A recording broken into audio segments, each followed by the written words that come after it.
Hello and welcome. Today we bring to you the news of the past week that you can use.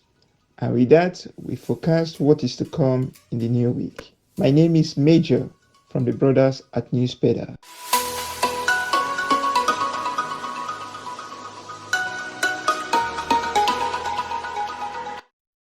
On Monday, 29th May, Bola Ahmed Tinubu GCFR becomes the 16th and current president of Nigeria. In his inaugural speech, he says fuel subsidy is gone. No provision is there for fuel subsidy. The fuel subsidy is gone.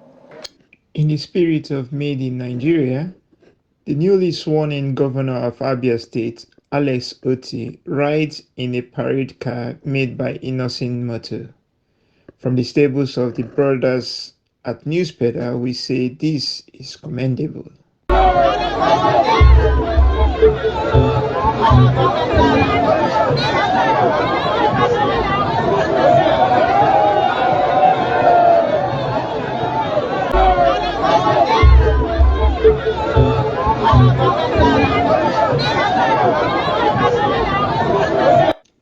The people of Southeast Extraction of Nigeria on Tuesday, 30th May, marked the remembrance of life lost in the Biafra War.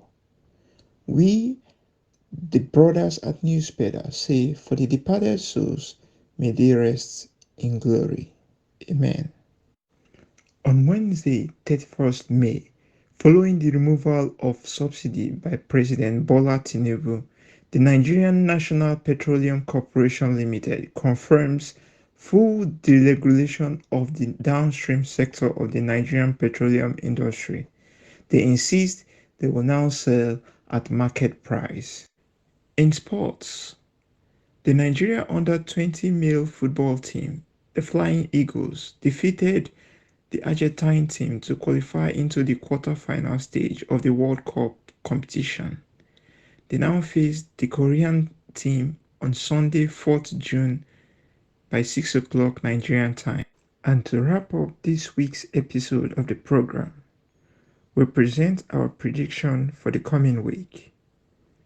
Nigerians should expect tough days ahead. The manner and approach to which fuel subsidy removal was announced did eventually create the unneeded uncertainty. Also, with the Nigerian Labour Congress, the NLC's forthcoming strike scheduled to commence on Wednesday, 7th June, we, the brothers at Newspedia, believe uncertainty definitely creates for more anxiety in the land. Until we come your way again, same time, same place, same platform, it is bye bye from us.